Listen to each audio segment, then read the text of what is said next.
Senhor em ação. A salvação de cada um de nós envolve duas ações, a divina e a que compete a nós mesmos fazer.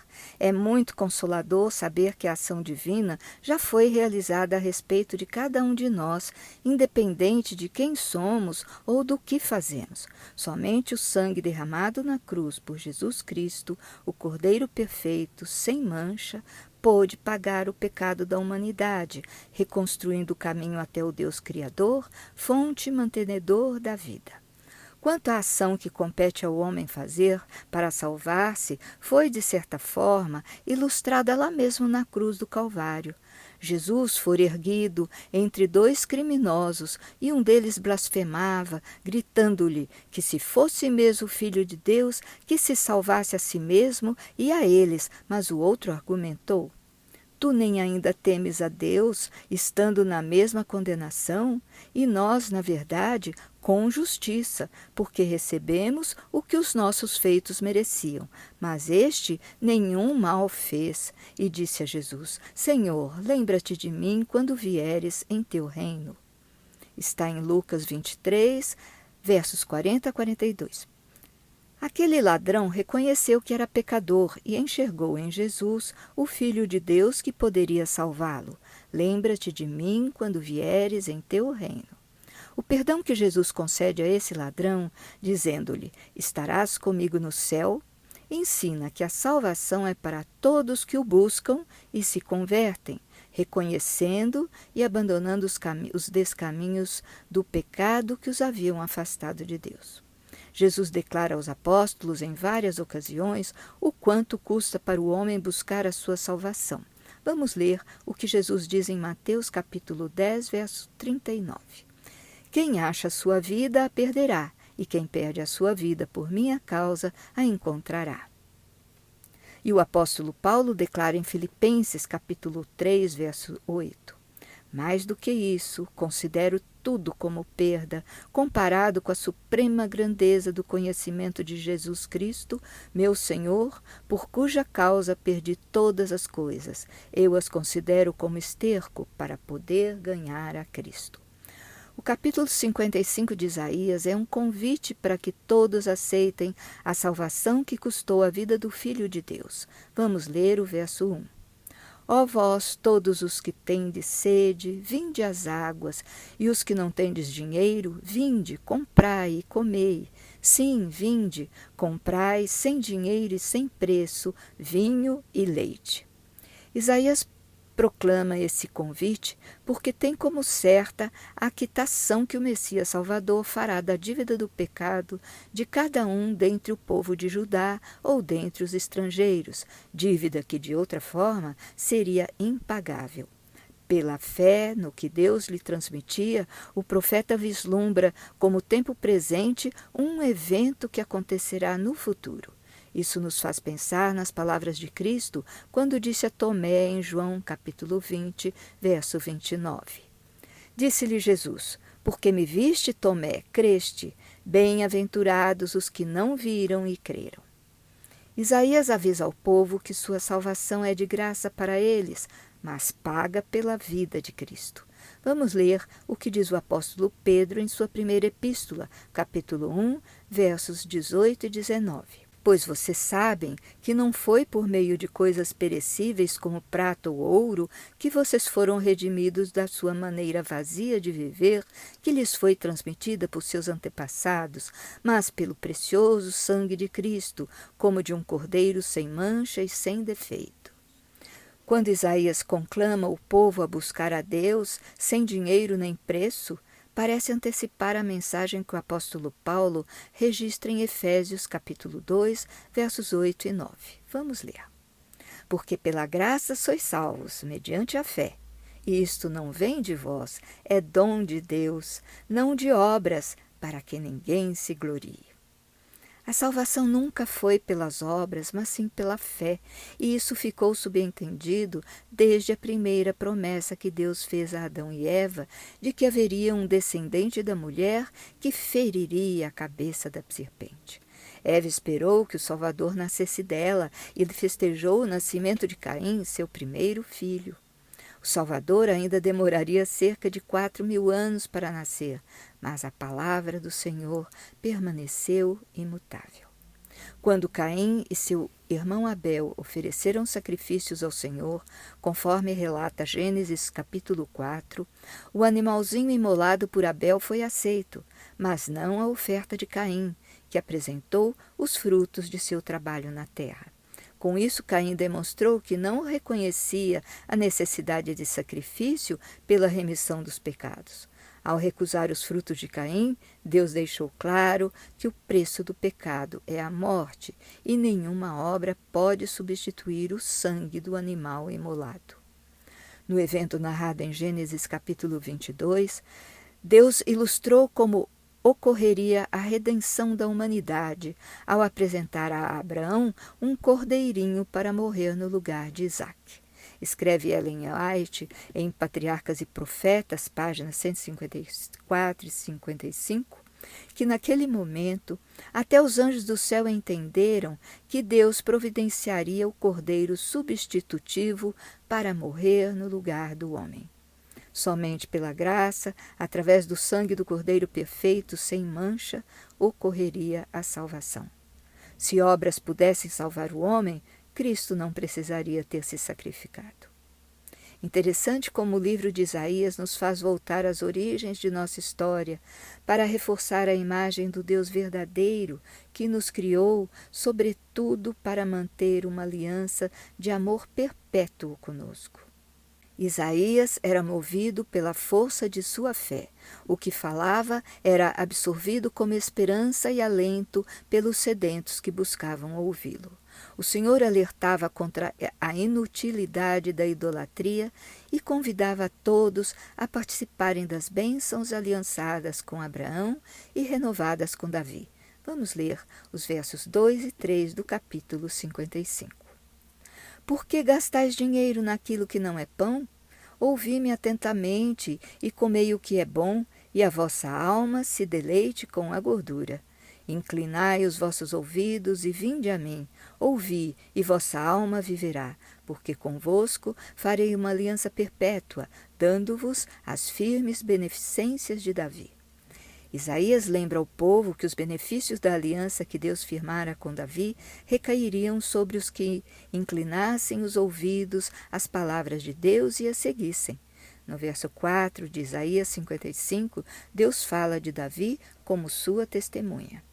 Eis que eu o dei por testemunha aos povos, como líder e governante dos povos.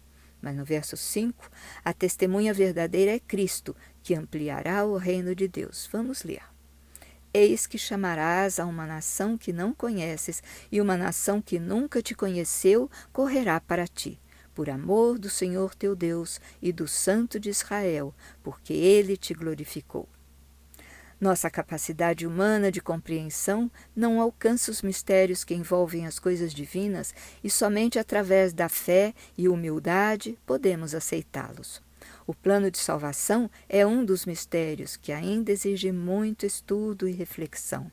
Embora a palavra de Deus seja perene e imutável, sua compreensão nos é dada gradativamente.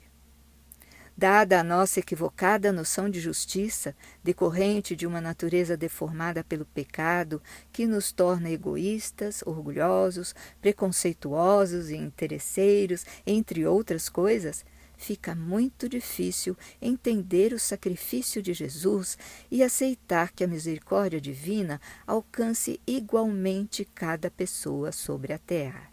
Mas Isaías 55, nos versos 6 e 7, nos diz para buscarmos ao Senhor e abandonarmos caminhos e pensamentos malignos, pois ele se compadecerá de cada um de nós, porque é grandioso em perdoar. Isaías insiste que somos muito diferentes de Deus e que a extensão de seu amor e capacidade de perdoar é inimaginável. Vamos ler o que diz o Senhor em Isaías 55, versos 8 e seguintes. Porque os meus pensamentos não são os vossos pensamentos, nem os vossos caminhos os meus caminhos, diz o Senhor. porque assim como os céus são mais altos do que a terra, assim são os meus caminhos mais altos do que os vossos caminhos, e os meus pensamentos mais altos do que os vossos pensamentos. Nosso pouco entendimento do verdadeiro caráter de Deus nos faz deformar suas instruções e regras e acabamos adaptando-as às nossas próprias conveniências ou limitando-as pelo nosso pouco entendimento, sem atentar para o erro em que incorremos. Assim, há o risco de nos tornarmos maus religiosos, praticando os rituais recomendados, sem, no entanto, cumprirmos o que Deus verdadeiramente espera de nós e que Isaías coloca nos versos 6 e 7 do capítulo 58. Porventura não é este o jejum que escolhi, que soltes as ligaduras da impiedade, que desfaças as ataduras do jugo e que deixes livres os oprimidos e despedaces todo o jugo? Porventura não é também que repartas o teu pão com o faminto e recolhas em casa os pobres abandonados, e quando vires o nu, o cubras e não te escondas da tua carne? Deus pede ao profeta que use uma trombeta e grite ao povo a sua transgressão. Desde os seus primeiros capítulos, Isaías vinha enumerando os pecados do povo apostatado. Mas no capítulo 58, o profeta vai além de citar transgressões evidentes, como a idolatria, e aponta a falta de sinceridade das pessoas, ou mesmo o desconhecimento do verdadeiro sentido dado por Deus às práticas ensinadas, como jejuar, por exemplo. Por que jejuamos nós e não atentas para isso? Pergunta-lhe o povo no verso 3, e o profeta lhes responde no verso 5, ao ver que eles jejuavam, afligindo o próprio corpo, sem atentarem para o verdadeiro sentido da prática, que era amor a Deus e ao próximo, mas tendo em vista somente suas próprias contendas, debates e lutas. Chamarias a isto jejum e dia aprazível ao Senhor? Ellen White escreve em Patriarcas e Profetas, página 355, que enquanto era realizada a obra da expiação, cada pessoa devia se humilhar, porque, como está em Levítico capítulo 23, verso 29, a alma que nesse dia se não afligir será eliminada do seu povo, e completa. Toda ocupação era posta de lado, e toda a congregação de Israel passava o dia em solene humilhação perante o Senhor, com oração, jejum e profundo exame de coração. Os verdadeiros atos de abnegação considerados por Deus são aqueles que vimos serem praticados por Jesus durante seu ministério na terra. Mostra-se mais abnegado aquele que alimenta o faminto na rua do que o que se priva de uma refeição. Aquele que leva atendimento ao necessitado no sábado, em lugar de reservar o dia para descanso estrito. Como escreve Ellen White em Filhos e Filhas de Deus, página 147, o amor de Jesus é um princípio ativo, unindo entre si os corações em laços de companheirismo cristão. Todo aquele que entrar no céu terá sido na terra aperfeiçoado no amor, pois no céu o Redentor e os redimidos serão objetos de nosso interesse.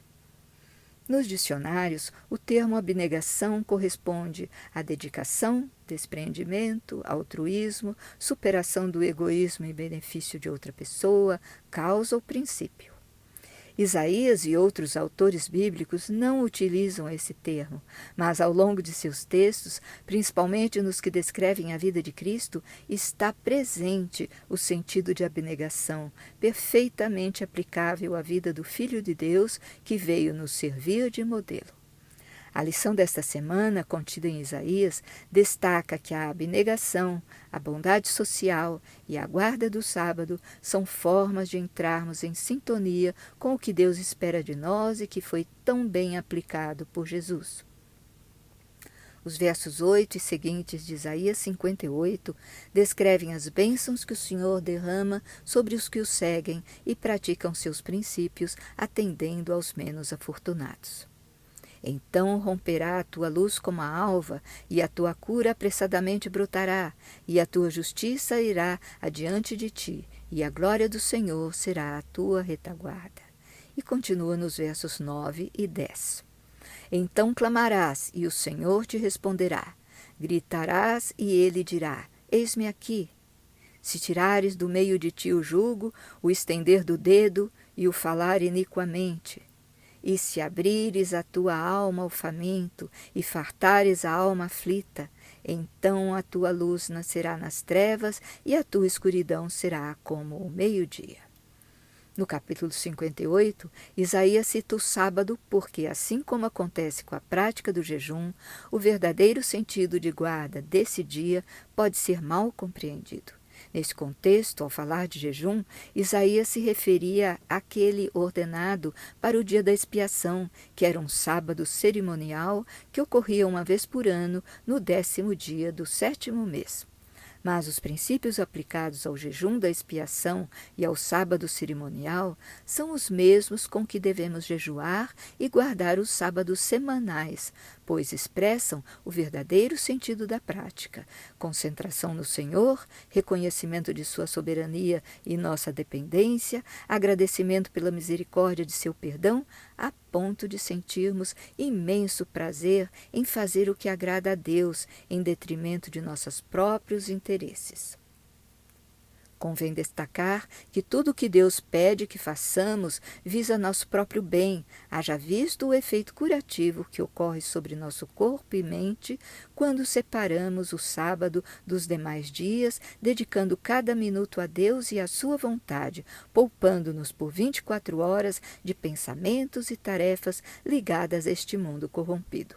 Isaías 58, nos versos 13 e 14, acrescenta belas promessas do Senhor.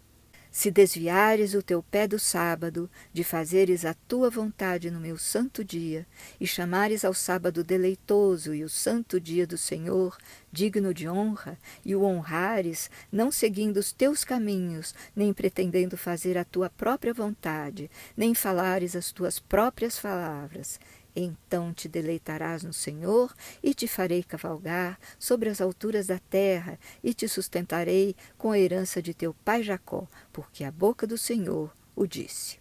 Isaías não encontraria palavras mais atraentes para dirigir a seu povo do que aquelas que profere a partir do verso 8 do capítulo 58.